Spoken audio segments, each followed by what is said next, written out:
Shalom peuple de Dieu, c'est parti pour un nouveau numéro de l'émission Alpha Lumière. La philosophie reste la même.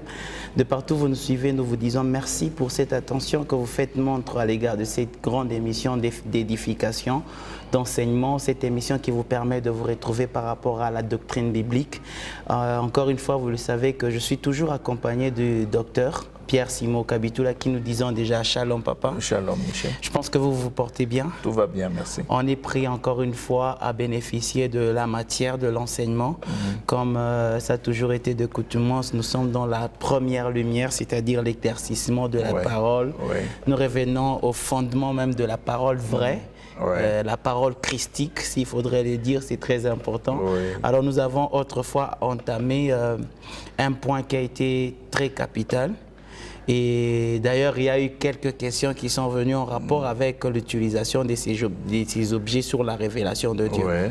Je ne sais pas si vous pouvez en répondre quelques d'autres avant que nous ne puissions entamer le point d'aujourd'hui. Bon, la fois passée, on a insisté sur la révélation et l'utilisation de supports, c'est-à-dire l'utilisation de tout ce qu'on peut avoir comme huile, sable, sel, même de l'air et de l'eau. Il y a même les objets tels que souliers, cravates, vêtements, etc.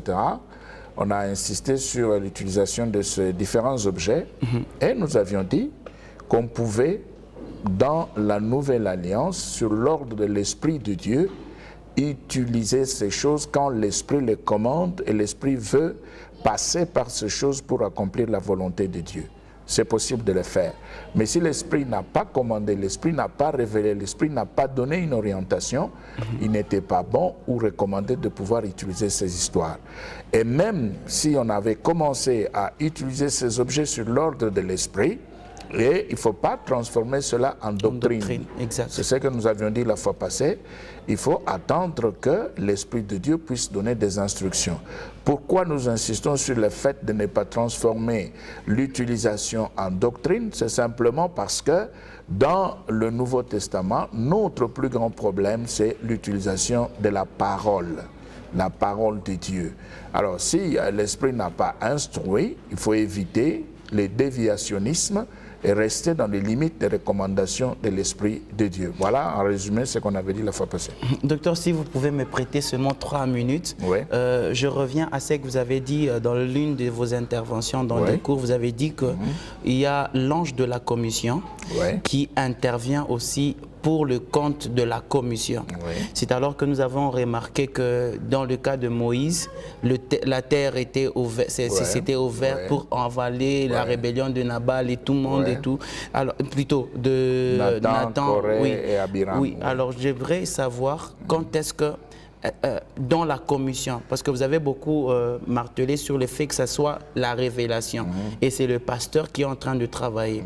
Et si nous entrons dans la commission, est-ce qu'il y a des choses qui peuvent se faire sans la déclaration de l'homme de Dieu ou de l'ange de cette église? Ça s'opère de soi.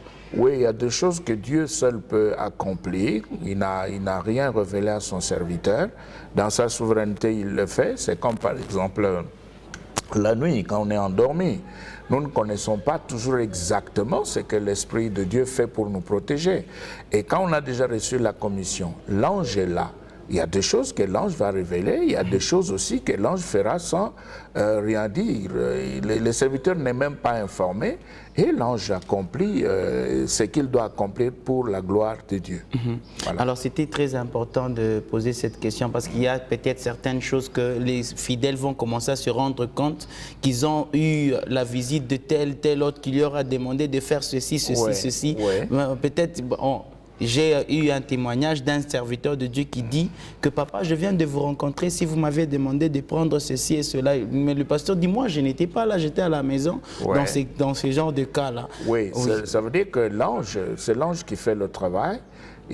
L'autre a reçu l'instruction de la part de l'ange de l'Éternel parce que l'ange de la commission d'un serviteur, quand il veut apparaître pour accomplir la volonté de Dieu au milieu des hommes sur la terre sous le soleil, cet ange va prendre le visage du serviteur qu'il est en train d'accompagner sur le terrain.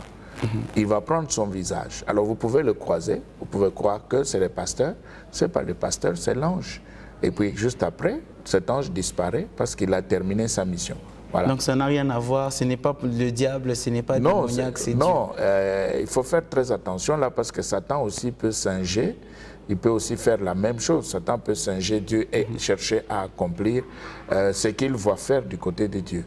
Donc il y a toujours des limites et une possibilité de contrôle. Une possibilité de contrôle pour rester dans les limites des Écritures. Voilà. Merci beaucoup, docteur. Nous sommes prêts à entamer la matière d'aujourd'hui. Oui, aujourd'hui, nous allons avancer avec le vrai serviteur. Aujourd'hui, nous voulons dire qu'un vrai serviteur de Dieu, c'est celui qui est passé par la repentance et qui pousse les gens à pouvoir se repentir.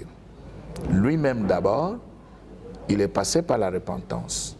Et ensuite, il va pousser les gens qui l'écoutent, qui l'entourent, qui travaillent avec lui sous son pouvoir, dans son environnement.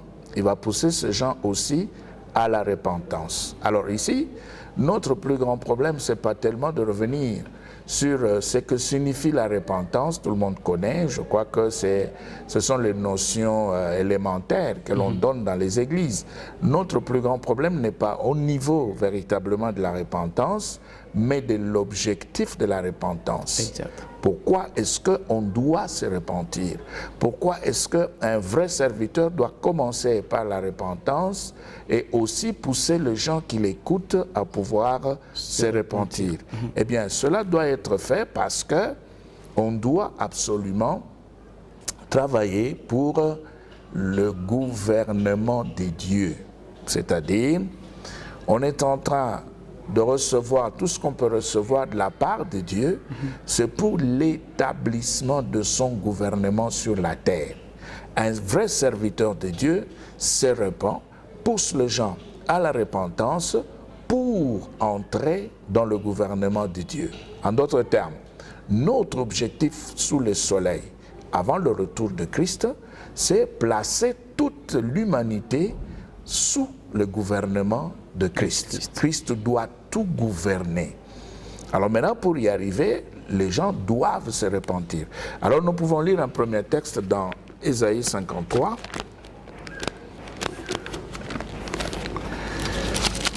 Ésaïe chapitre 53. Oui. Alors là, nous prenons le verset 5 et 6. 5 et 6, la Bible dit mais il était blessé pour nos péchés, brisé pour nos iniquités. Voilà. Le châtiment qui nous donne la paix est tombé sur lui, et c'est par ses meurtrissures que nous sommes guéris. Nous étions tous errants comme des brebis. Chacun suivait sa propre voie. Voilà, c'est pourquoi on doit se repentir. Et l'Éternel a fait retomber sur lui l'iniquité de nous tous. Voilà. C'est le verset 6. Oui. Nous étions tous errants comme des brebis. Oui. Chacun suivait sa propre voie. Sa propre voie. Donc, ici, la repentance, c'est par rapport au fait que, avant l'arrivée de Christ dans la vie d'un homme, l'homme sans Christ fait ce qu'il veut. Il va où il veut. Il fait ce qui lui passe par la tête. Il n'a rien à voir avec Christ. Il suit sa voie, sa propre voie. Il est dans ce qu'il veut faire. Il est dans ses désirs, il est dans ses penchants. Il n'a rien à voir avec Christ, il n'a rien à voir avec la parole de Christ. Mais maintenant, quand un vrai serviteur de Dieu arrive, lui-même, il est d'abord passé par la repentance, c'est-à-dire, il a renoncé à ses propres voies. Oui. Il est entré maintenant dans les voies de Christ.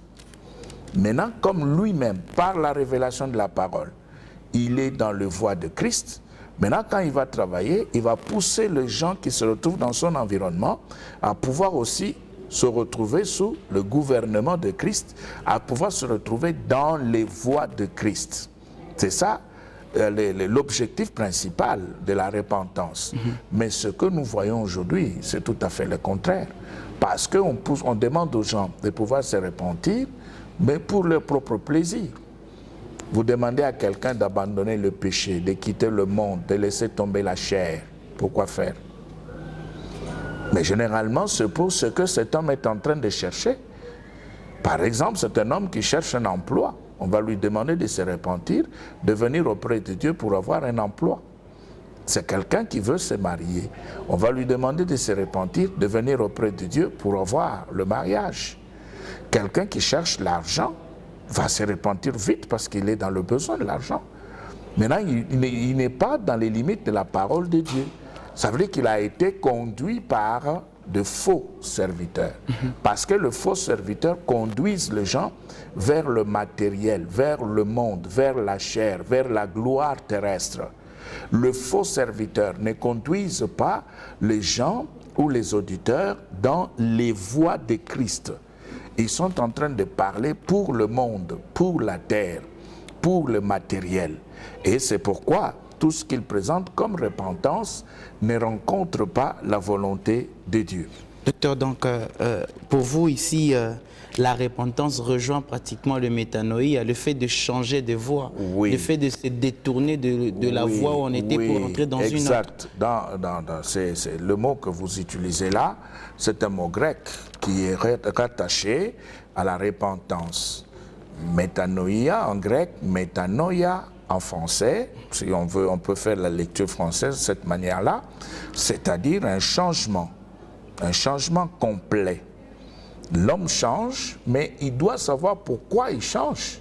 Oui, docteur, vous avez dit aujourd'hui nous sommes en train de faire une repentance qui n'a rien à voir avec Dieu, mais qui permet seulement à l'homme qui cherche Dieu à se changer, à changer de camp pour poursuivre ce qu'il était en train de, ce qu'il avait comme objectif, mais dans l'autre camp. Donc pour vous, le métanoïa, la repentance doit se faire aussi dans l'abandon des voies que nous avions au préalable. Oui, exact. Ça veut dire qu'il y a un changement de mentalité par rapport aux voies qu'on avait avant Christ, avant la foi, avant l'arrivée de la parole de Dieu dans la vie de l'homme, avant l'Église, avant la conversion véritable. C'est-à-dire, l'homme change de mentalité pour se retrouver dans les voies de Dieu. C'est ça. Oui, mais docteur, ce que je ne comprends pas, c'est ce retournement. Oui. C'est vrai qu'avant que nous ne puissions venir à Christ, nous avions des voies. C'était des voies de péché. Oui. Là, on parle du péché originel que nous avions. Donc, ce péché-là nous empêchait de pouvoir voir Christ. Oui, mais dans ce corps de péché, nous avions des objectifs. Oui. Maintenant, comment est-ce que ces objectifs, nous allons les changer quand nous venons en Christ? C'est ça mon problème. Oui, ça veut dire que quand on est sans Christ, on cherche à pouvoir réaliser certaines choses. Par exemple, je suis sans Christ, je vais avoir de l'argent. Je ne veux pas aller à l'église, je n'utiliserai pas la parole de Dieu. Ce n'est pas mon affaire. Je vais chercher un marabout, je vais chercher un féticheur, je vais tuer les gens, je donnerai le sang. Pourquoi? Parce que je tiens à avoir de l'argent. Vous voyez, là, on a deux voies complètement détournées et opposées à la parole de Dieu. Mais maintenant, quand on se convertit, on ne peut plus le faire. On ne peut plus le faire. C'est-à-dire, maintenant, on s'est converti, on entre dans ce que Christ a recommandé, dans ce que Christ a fixé comme voie. On se laisse diriger, gouverner par le Christ. C'est ça peut-être le problème. Parce que certains, on peut le faire, mais d'une autre manière. Non, justement, c'est ce qu'il ne faut pas. Et c'est ce qui est soutenu par le faux serviteur. C'est-à-dire, j'ai besoin d'argent, oui. Alors, ne va pas chez les féticheurs, viens chez Dieu. Parce donc que toi, l'argent, Dieu va te donner de l'argent. Toi, tu viens, laisse les féticheurs, laisse les marabouts, viens auprès de Dieu. Comme Dieu est le Créateur et qu'il possède toutes choses, évidemment, l'or et l'argent sont pour lui. Eh bien, on dit, tu viens à lui, comme ça, il va tout te donner au lieu d'aller de l'autre côté. Mais l'homme va venir. On a seulement changé le moyen de possession. C'est ce qu'on a changé. Mais cela ne rencontre pas la volonté de Dieu, ne rencontre pas les intérêts, les objectifs de Dieu. On ne se convertit pas pour le bien matériel, on ne se convertit pas pour ce monde, on se convertit pour laisser sa vie sous la direction de Christ. C'est ce qu'on doit faire. La conversion est là pour Jésus, pour Dieu, pour les intérêts de Dieu, pour les objectifs de Dieu. On ne change pas de mentalité pour avoir ce qu'on était en train de chercher avant la conversion. C'est un mauvais enseignement. Donc, docteur, c'est pratiquement ce que Jésus avait dit à ce jeune homme riche. Oui. Vends tes biens et suis-moi. Oui. Donc, alors, vends complètement. Oui, change. C'est ce qui est dit là. Nous étions tous errants comme des brebis. Chacun suivait sa propre voie. Sa propre voie. Vous voyez? Donc maintenant, quand on vient à Christ, on n'a plus de voie propre. On entre dans la volonté de Christ. C'est pourquoi quand on dit « Fais de l'Éternel tes délices et il te donnera ce que ton cœur désire », ça veut dire quoi? Entre dans le voie de Christ. Entre dans le voie de Christ, change de mentalité.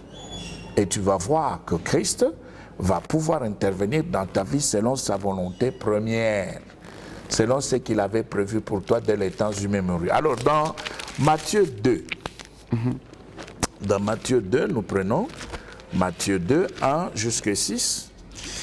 Matthieu chapitre 2. Vous allez voir qu'il y a un problème là. Vous avez dit nous prenons 1 jusqu'à 6. Matthieu chapitre 2, 1 jusqu'à 6. Jésus étant né à Bethléem en Judée, au temps du roi Hérode, voici des mages d'Orient arrivèrent à Jérusalem. Voilà, il vient de naître, c'est un bébé. On nous dit, étant né à Bethléem en Judée, au temps du roi Hérode. C'est tout, c'est un bébé. Il n'a encore rien fait, il n'a même pas encore commencé à parler. Oui, allons-y. Et dire, où est le roi des Juifs qui vient de naître? Vous voyez, les mages le connaissaient déjà comme étant un roi. Vous voyez, les mages savaient déjà qu'il avait un royaume. Les mages savaient déjà qu'il était venu pour ça. Il était venu pour sa royauté. C'est pourquoi il pose la question, où est le roi des Juifs qui vient de naître? Car nous avons vu son étoile en Orient et nous sommes venus pour l'adorer. Voilà. Le roi Hérode, ayant appris cela, fut troublé et tout Jérusalem avec lui. Pourquoi est-ce que Hérode est troublé? Hérode est troublé parce que son gouvernement était attaqué. La présence d'un autre roi dans la royauté d'Hérode était un danger. Hérode a senti qu'il était en train de tout perdre. C'est comme une opposition. Voilà. Mais le roi qui s'était présenté était encore un bébé. Ce roi qui était tout enfant, tout petit, il n'avait même pas encore pris le trône. Il ne savait pas encore comment parler. Mais maintenant, qu'est-ce qui se passe ici? Hérode est troublé, complètement troublé. Pourquoi? Parce qu'il a senti que son gouvernement était en train de partir et se détruire. Alors il s'est dit, écoutez le verset 4. Il assembla tous les principaux sacrificateurs et les scribes du peuple et il s'informa auprès d'eux où devait naître le Christ. Voilà. Maintenant, dans son tourment-là, comme il était suffisamment troublé, il dit, il faut que je puisse avoir toutes les informations. Alors il va assembler les gens. Il assemble les principaux sacrificateurs, les scribes du peuple. Il dit, mais racontez-moi, d'après l'histoire et tout ce que vous savez, où est-ce que ce roi devait naître? Ils lui dirent, à Bethléem en Judée. Voilà. Car voici ce qui a été écrit par le prophète. Et toi, Bethléem, terre de Juda, tu n'es certes pas la moindre entre les principales villes de Juda. C'est ça. Car de toi sortira un chef. De toi sortira un chef. Un chef. Mon chef. Voilà. Ça y est là. Mon chef. Ah, c'est biblique. Voilà. Ça y est là. Vous voyez? Mon chef. Voilà. Ça y est là. Car de toi sortira un chef qui paîtra Israël, mon peuple. Voilà. Ça veut dire quoi? Ça veut dire que quand, dans le plan de Dieu, on s'est converti, on entre dans un gouvernement. On laisse Jésus gouverner la vie.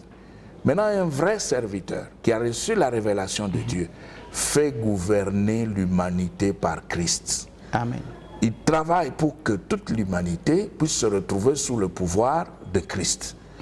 Il travaille pour que l'humanité puisse se retrouver au pied de Christ, comme on a l'habitude de le dire, au pied de Jésus. Oui, ça veut dire que Jésus devient le vrai roi et il est en train de gouverner. Et les personnes que Jésus gouverne n'ont plus de voix propre. N'ont plus de voix propre. Ils entrent dans le plan de Dieu. Alors, vous allez voir que ce verset, c'est quel verset là? Le verset 6. Vous pouvez lire ce verset 6. 6, oui. Ici, dans la Nouvelle Bible Seconde. Oui, dans la Nouvelle Bible Seconde, vous allez entendre ce qu'on vous dit là. On va vous donner une autre manière de considérer ce verset-là. 6, oui. Ici on dit... Matthieu 2, 6. Oui, 6. Et toi, Bethléem, terre de Juda, tu n'es certainement pas la moins importante dans l'assemblée des gouverneurs de Juda. Car de toi sortira un dirigeant qui fera paître Israël, mon peuple. Voilà, un dirigeant. Vous voyez, un dirigeant. C'est-à-dire que quand on se convertit, on doit absolument se mettre sous le pouvoir et l'ordre de ce chef qui dirige un royaume. C'est un roi.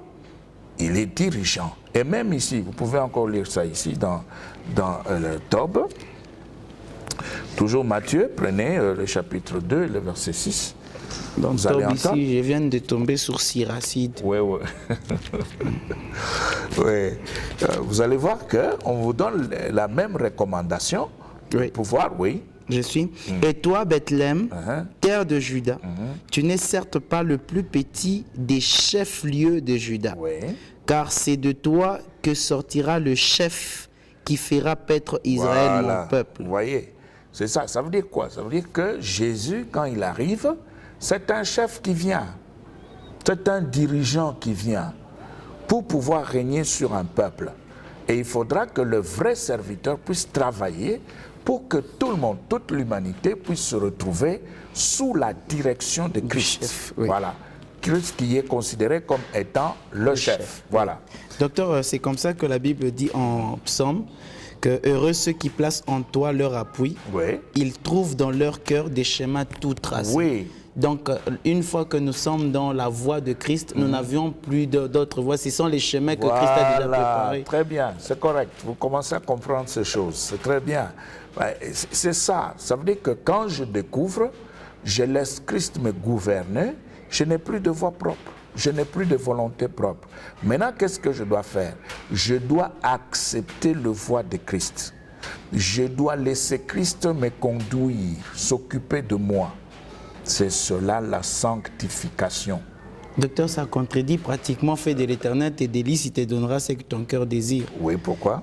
Parce que quand j'ai fait de l'Éternel les délices, et maintenant là j'aurais à dire Christ, maintenant donne-moi, est-ce que tu ne peux pas me donner Non, cette ça veut dire ceci, fais de l'Éternel tes délices, il va te donner ce que ton cœur désire. Mais si nous sommes dans la voie de Christ, comment nous allons encore désirer quelque chose? C'est très bien. Ça veut dire que les voies de Christ deviennent mes voies. Maintenant, ce que je désire doit être dans les voies de Christ. Par exemple, j'ai besoin d'argent. Je ne veux pas aller chez les marabouts. Les voies de Christ sont devenues miennes. Qu'est-ce qui se passe maintenant? Comme je cherche l'argent, je veux trouver l'argent dans les voies de Christ. Christ seul sait comment il fera entrer l'argent dans ma vie. C'est lui qui sait comment le faire et il va le faire. C'est lui qui sait où se trouve la femme ou l'homme qui pourra soit épouser ou trouver une femme. C'est Christ qui le sait. Et moi, j'entre dans ces voies et je laisse Christ gouverner et s'occuper de ma vie. Et c'est cela la sanctification. Quand on entre dans les voies de Christ, on s'y installe.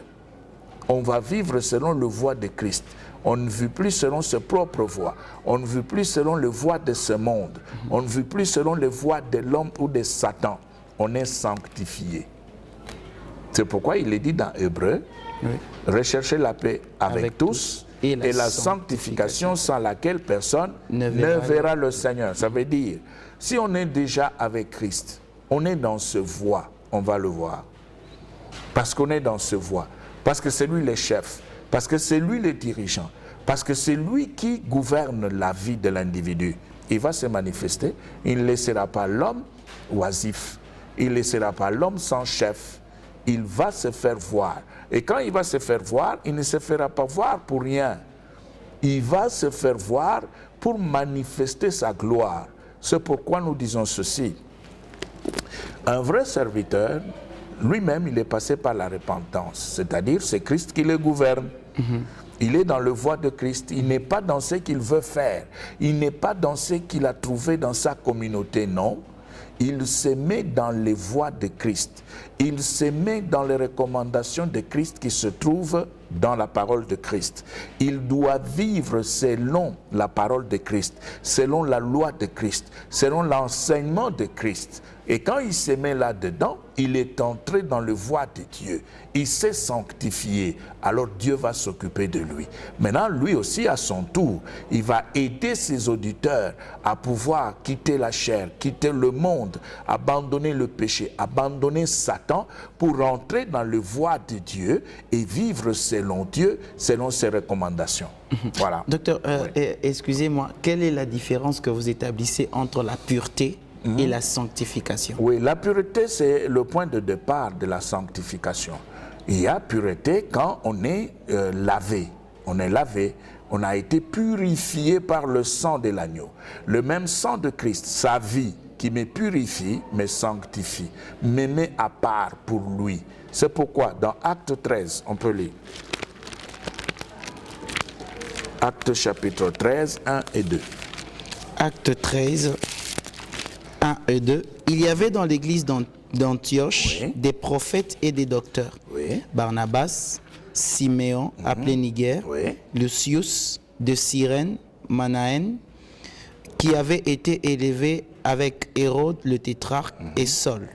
Pendant qu'ils servaient le Seigneur dans leur ministère et qu'ils jeûnaient, le Saint-Esprit dit: mettez-moi à part Barnabas et Saul pour l'œuvre à laquelle je les ai appelés. Vous voyez ici, mettez-moi à part, c'est-à-dire sanctifiez-moi.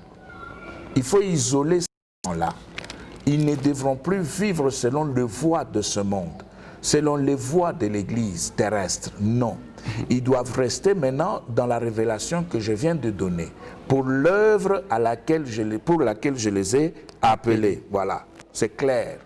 Donc maintenant, il devait s'attacher à ces voies-là, aux nouvelles voies révélées par Dieu. C'est ce que nous disons. Tout vrai serviteur de Dieu, envoyé par Dieu dans ce monde, touché par Dieu, ne peut pas pousser les gens vers le matériel, vers les choses terrestres. Ne peut pas dans l'église faire des prières d'ordre matériel. Demandez, vous allez recevoir. Demandez l'argent, Dieu va vous donner de l'argent. Non. Non. Parce que quand vous demandez de l'argent à Dieu, qu'est-ce que vous lui demandez de pouvoir faire? Qu'il frappe la monnaie, qu'il puisse fabriquer l'argent et qu'il vous donne. Et quel est cet argent que Dieu va fabriquer? Le dollar ou le franc congolais? Qu'est-ce qu'il va fabriquer pour vous? Parce que ici, vous allez demander de l'argent, vous allez attendre le franc congolais, et en Zambie, on va attendre le kwacha. Vous voyez? Donc, vous voyez le travail que vous donnez à Dieu. Un travail humain terrestre qui n'a rien à voir avec Dieu. On ne demande pas le bien matériel à Dieu. Non. On mène le combat spirituel pour le bien matériel. On s'accroche à Dieu pour le spirituel. Le matériel. Ça nous ramène dans le combat spirituel où vous étiez en train de dire que la paix doit s'acquérir de l'épée. C'est ça. C'est ça justement. Dieu nous donne la paix par l'épée et il nous donne également le pain par l'épée. C'est comme ça. C'est ça qu'il fait. Maintenant, le vrai serviteur, c'est ça l'enseignement qu'il donne. Les gens doivent se repentir pour rentrer dans les voies de Dieu, pour vivre avec Dieu, pour servir Dieu, pour l'honorer, pour l'élever, pour être avec lui. Maintenant, pour les choses de la terre, le vrai serviteur enseigne le combat spirituel à ses auditeurs, enseigne à tous ceux-là qui les fréquentent comment lutter dans la prière pour avoir les choses de cette vie. C'est tout ce qu'il faut faire. Docteur, maintenant, quand vous commencez à parler de ces genres de choses, il y a certaines qui disent « Ah, bonabo, banona, ma démon, fouachiote », et donc ils voient les démons partout. Est-ce que c'est une mauvaise conception ou bien c'est bien? Mais d'abord, le problème, c'est que c'est lui qui dit cela, lui-même est faux. Lui-même est faux, il n'a pas encore compris la parole de Dieu. C'est pourquoi il fait ce genre de déclaration. Et il ne pourra que parler de cette manière-là, parce qu'il ne s'était pas repenti pour le voie de Dieu, il s'était repenti pour la viande, pour manger la viande. Non, ils disent que nous sommes déjà en Christ. Pourquoi en Christ nous devons commencer à parler des démons, voir les démons partout? Moi, là où je suis, c'est sanctifié. Christ est en train de régner, là, les anges, c'est fini pour moi. Non, allons dans Matthieu chapitre 6.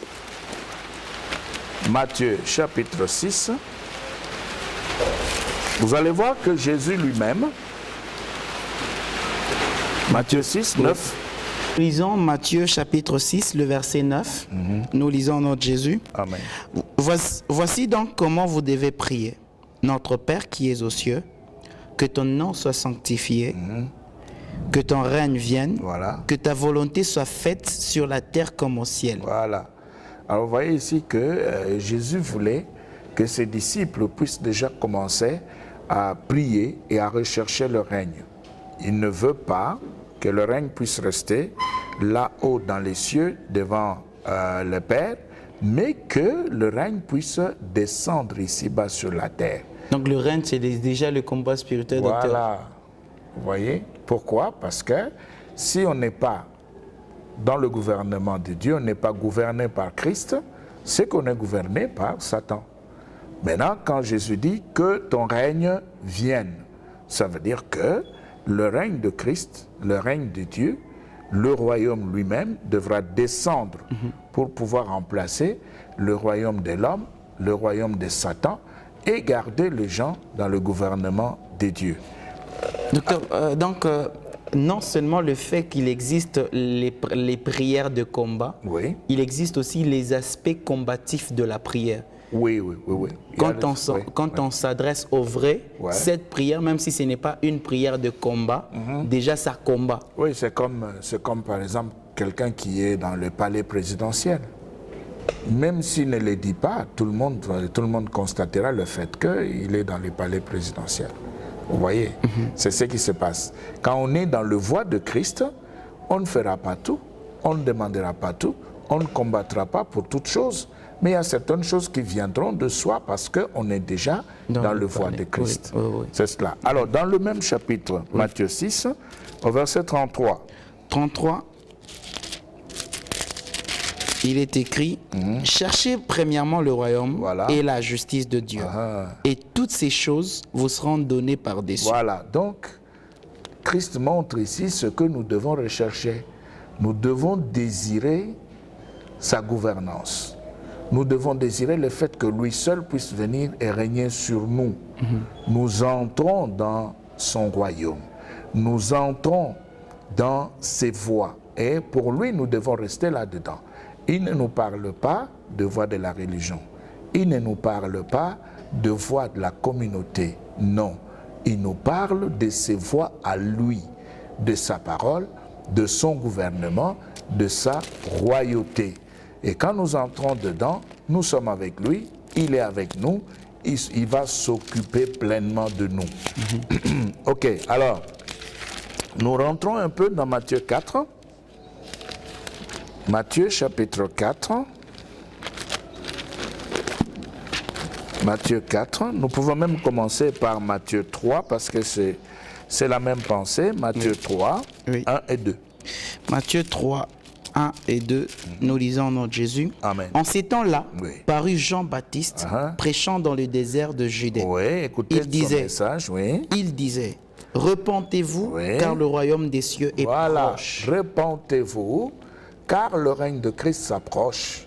Repentez-vous pour entrer dans le voie de Christ. Repentez-vous pour que Christ puisse venir vous gouverner, qu'il puisse venir régner sur vous, qu'il puisse venir se présenter à vous comme votre chef, comme votre dirigeant, comme quelqu'un qui devra s'occuper de vous en tant que roi. Ça, c'est Jean-Baptiste déjà. Mais Jésus lui-même, quand il va venir, il va récupérer le message de Jean-Baptiste dans Matthieu 4. Oui, c'est ça même la question que je devais poser. Oui. Matthieu 4, 17. 17, la Bible dit, dès ce moment, Jésus commença à prêcher et à dire, repentez-vous car le royaume des cieux est proche. Repentez-vous car le royaume des cieux est proche. Donc on ne peut pas enseigner la repentance pour le bien de la terre. Non, on enseigne la repentance pour faire entrer les gens dans les voies de Christ, pour installer les gens dans le royaume de Dieu, pour que ces gens puissent laisser Christ le gouverner, Christ puisse les diriger. Alors maintenant, quand on est dedans, on doit se sanctifier, c'est-à-dire rester pleinement et totalement dans le voie de Christ, ne plus vivre comme des mondains sur la terre, mais vivre effectivement comme des personnes qui ont reçu Christ, qui n'ont plus rien à voir avec le monde, la chair, Satan, etc. C'est pourquoi nous ne cesserons jamais de le dire. Si quelqu'un prétend être dans le voie de Christ et il n'obéit pas à la parole de Christ, il ne fait que danser. Eh bien, il danse et par la danse, il montre qu'il ne connaît pas le voie de Christ, il n'est pas dans le voie de Christ. Et si une femme qui prétend avoir reçu Christ dans son cœur, elle nous dit qu'elle est dans le voie de Christ, elle nous dit qu'elle est dans le royaume même de Dieu, mais elle ne fait que se maquiller. Elle a le mascara sur ses yeux, rouge à lèvres, fard à joues. Eh bien, cela montre que ce n'est pas Christ. On n'est pas dans le voie de Christ. Ce n'est pas son royaume. On est dans autre chose. On est dans ce qui est opposé au royaume de Christ. C'est pourquoi il est souhaitable que le vrai serviteur puisse prendre le temps d'enseigner, d'éclairer, de montrer le chemin à suivre à tous ceux-là qui se présentent devant eux quand ils enseignent. Voilà.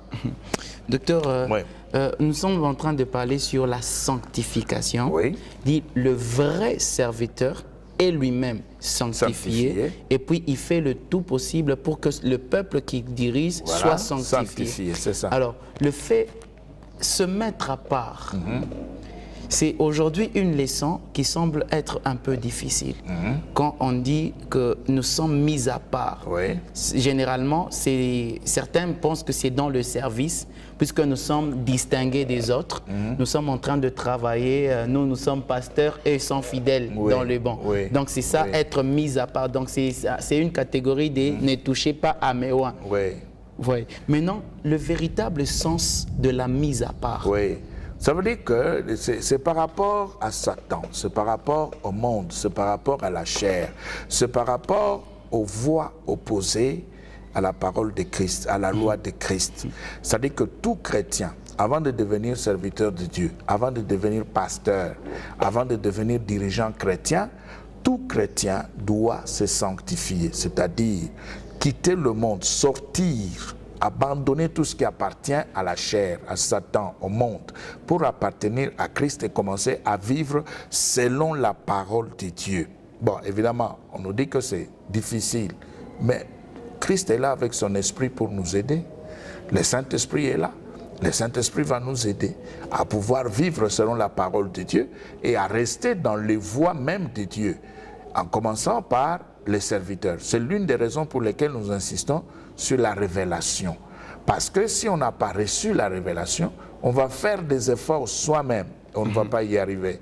Mais si on a reçu la révélation, les compagnons spirituels sont là et ces compagnons vont nous aider à pouvoir nous installer dans les voies de Dieu. Voilà. Parce que même Balaam, quand Balak le poussait à maudire Israël, il est monté à la montagne. Il a dit, comment maudirais-je celui que Dieu a déjà béni?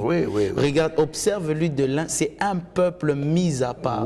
Et lorsqu'on regarde la mise à part, docteur, d'Israël, c'est que Israël ne se mêlait pas aux nations. Donc c'était un peuple qui avait un système totalement différent des nations. C'est ça, c'est ce que nous recommandons, c'est ce que nous enseignons, c'est ce que nous voulons. Tout chrétien véritable qui se retrouvait devant un vrai serviteur de Dieu, qui a reçu la révélation de Dieu, ce serviteur qui est passé par la repentance, eh bien ce serviteur aidera ce chrétien à pouvoir aussi se repentir et se sanctifier et vivre dans ce monde comme appartenant à Dieu véritablement. Et si vous regardez Israël, vous allez voir exactement ce que vous dites là, c'était un peuple à part. Pourquoi à part? Parce que ces peuples-là n'avaient rien à voir avec les traditions des autres nations. C'est ce que nous demandons dans l'Église aujourd'hui. Mais on nous dit toujours qu'il faut considérer la grâce. Et cette notion de la grâce, comme nous avions déjà eu à le dire dans des émissions passées, c'est une notion qui est mal enseignée, mal interprétée, parce que la grâce aujourd'hui est transformée en licence pour le péché, en liberté. Et on croit que quand on parle de la grâce, eh bien on peut tout faire, tout est permis. On peut aller partout faire n'importe quoi parce que c'est la grâce. Non, la grâce de Dieu, selon Tite 2, 11, on peut lire. Selon Tite 2:11, c'est ce que les gens n'aiment pas. Hein.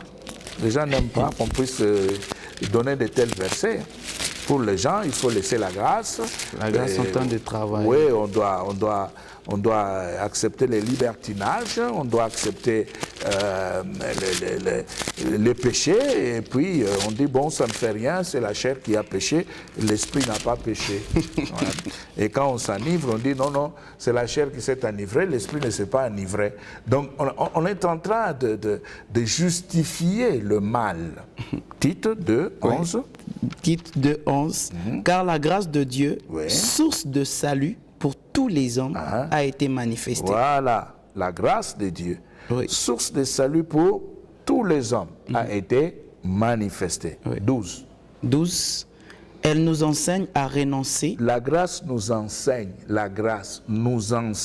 à faire quoi? À renoncer à l'impiété, voilà, et aux convoitises mondaines. Et à vivre dans le siècle présent, voilà, selon la sagesse, voilà, la justice et la piété. Voilà. Vous voyez? Donc la grâce ne peut pas accorder la licence ou la liberté de pouvoir pécher dans l'Église, dans le corps de Christ. Non, la grâce ne peut pas donner une telle liberté. Si vous avez une telle liberté, vous avez une autre parole, pas celle qui se trouve dans la Bible. Ça veut dire que vous avez votre parole à vous. Et c'est cette parole-là qui vous donne le droit de pouvoir récupérer le péché même dans l'Église. Ce que vous faites dans l'Église et ce qui se fait dans le monde pour vous, selon la compréhension que vous avez, vous, de la grâce, il n'y a aucune différence. Mais nous savons que la grâce véritable nous enseigne à renoncer à l'impiété. Donc, des hommes de Dieu doivent être des hommes intègres. Et ici, nous parlons de vrais serviteurs de Dieu. Nous ne parlons pas de faux, nous parlons de vrais qui ont fui le monde, qui ont abandonné le péché, qui sont avec Christ, qui ont abandonné la chair, qui ont préféré marcher et se sacrifier pour la vérité de la parole de Dieu, qui sont dans les voies de Christ, les vrais. Les vrais suivent cette doctrine donnée par l'apôtre Paul. Cette doctrine qui dit au verset 12, elle nous enseigne à renoncer à l'impiété et aux convoitises mondaines et à vivre dans le siècle présent selon la sagesse, la justice et la piété. Oui. Maintenant, si vous avez le contraire de ces choses, c'est que vous avez une drôle de grâce. Vous avez votre grâce à vous. Ce n'est pas la grâce véritable qui place l'homme dans les voies de Christ. Docteur, c'est ce que vous aviez dit, que chaque serviteur enseigne sur base de sa croyance, de ce qu'il croit dans l'enseignement. Et si un arbre est penché du côté droit, il ne tombe que du côté droit. C'est ça le problème, c'est que quand on pense que la grâce nous donne la possibilité de pécher avant et puis se repentir après, bon, il enseigne ça, il répand cet enseignement. Ça veut dire que c'est comme ça aussi qu'on avait été formé, et c'est le message qu'on avait reçu, mais c'est un faux message. Et ceux-là qui donnent ce message-là, ils doivent se repentir parce qu'ils sont en train de mentir. Ce n'est pas ça la parole de Dieu. Christ n'est pas venu pour sanctifier le péché. Christ n'a rien à voir avec le péché. Quand Jean-Baptiste a présenté Christ, qu'est-ce qu'il a dit? Voici l'agneau de Dieu qui ôte le péché du monde. Et alors? Maintenant, il n'est pas venu pour sanctifier le péché, mais il y a des gens qui justifient le péché parce qu'ils veulent continuer à vivre dans la prostitution. Alors nous disons simplement que cela n'est pas vrai. Ce n'est pas conforme aux voies de Christ, ce n'est pas conforme à la volonté de Dieu. Et celui qui fait cela et qui continue à le faire est un faux serviteur de Dieu. Un vrai serviteur ne fera pas cela. Docteur, le problème, ça fait mal. Ils sont dans les conseils abrahamiques. Quand Sarah lui propose Agar, il se sent bien parce que ça va réjouir sa chair. Il part. Et quand maintenant Sarah se retourne pour demander à Abraham de chasser, il refuse. Pourquoi? Parce que de temps en temps, il a le temps de pouvoir aller la voir. Et puis, il faut que Dieu intervienne pour dire, suis les conseils. Mais il faut voir. Pour réjouir la chair, pourquoi est-ce que Sarah avait fait cela? Vous voyez, il faut voir, il faut lire. Pourquoi est-ce que Sarah avait fait cela? Et pourquoi est-ce que Dieu n'avait rien dit? Il est venu intervenir à la fin. Vous voyez? C'est là le problème. Maintenant, il y a des gens qui s'appuient sur cette situation-là pour vivre dans le libertinage, pour faire n'importe quoi. Et maintenant, le christianisme est en train de se transformer. Nous avons un christianisme au rabais, sans valeur morale. C'est ce qui se passe maintenant. Vous avez les enfants, vous avez les adultes, tout le monde a plongé dans le péché. Complètement dans le péché. Tout le monde se trouve dans ce qui ne devait pas se faire. Tout le monde a accepté ce que la parole de Dieu n'accepte pas. Oui, mais c'est même l'une des questions. Est-ce que la Bible s'adapte aux époques, papa? Parce qu'aujourd'hui, quand vous regardez dans l'Église, c'est un système tout autre qui est différent pratiquement de l'Église primitive. Oui, nous disons ceci. Le problème des mutations, c'est la société qui bouge. C'est l'homme qui change. La parole de Dieu ne bouge pas, ne s'adapte pas. Jésus-Christ est le même hier, aujourd'hui et éternellement. Et Dieu dit, je suis l'Éternel, je ne change pas. La parole de Dieu ne change pas. Le problème des mutations, pourquoi on donne ces enseignements? C'est pour que les gens puissent commencer à faire n'importe quoi. C'est pour que les jeunes sœurs puissent commencer à se maquiller, parce qu'Esther s'était maquillée pour aller rencontrer le roi. Alors on estime qu'aujourd'hui, les jeunes sœurs doivent se maquiller pour aller se prostituer. Parce que quand une jeune femme n'a pas de mari, eh bien elle doit attirer le mari et n'importe qui sur la rue en se maquillant, en s'habillant très mal, pour que finalement quelqu'un puisse remarquer cela et s'approcher. Tout ceci est faux. Et c'est contraire à la parole de Dieu. Un vrai serviteur ne peut pas enseigner cela, ne peut pas encourager cela. Un vrai serviteur insistera sur la repentance pour garder les gens dans le voie de Dieu et laisser Christ gouverner l'humanité. Non, mais c'est les pasteurs qui disent qu'il est en train... Non, il faudrait savoir que le monde évolue et comme le monde évolue, il faut être à jour. On parle pour les androïdes, on parle de la mise à jour. Actualiser, s'actualiser, on doit s'actualiser. Dieu ne dépend pas de l'homme, c'est l'homme qui dépend de Dieu. Dieu ne change pas. L'homme peut tout actualiser, il ne changera jamais son estomac. Il ne pourra jamais actualiser ce poumon. Le pancréas restera à sa place. Il ne changera jamais. Il ne pourra jamais enlever ses yeux et les placer sur le genou, les faire partir de la tête pour le genou, parce qu'il doit se mettre à jour, parce qu'il doit s'adapter. Pourquoi est-ce qu'il n'enlève pas ses doigts pour le mettre sur le nez? C'est difficile à faire. C'est pour vous faire voir que ce que l'homme fait là, il le fait pour justifier le péché, mais Dieu, lui, ne change pas, il se tient derrière sa parole pour l'accomplir. Voilà. Docteur, nous avons fini aujourd'hui. Que Dieu soit loué. Je crois que je n'ai plus de questions. Pour aujourd'hui, je crois que on a suffisamment reçu.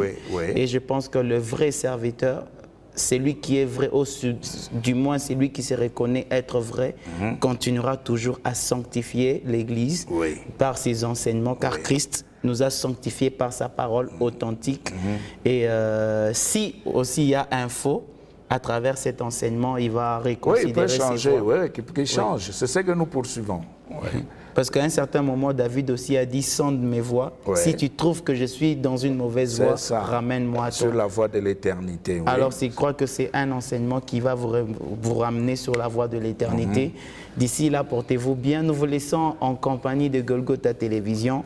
Shalom.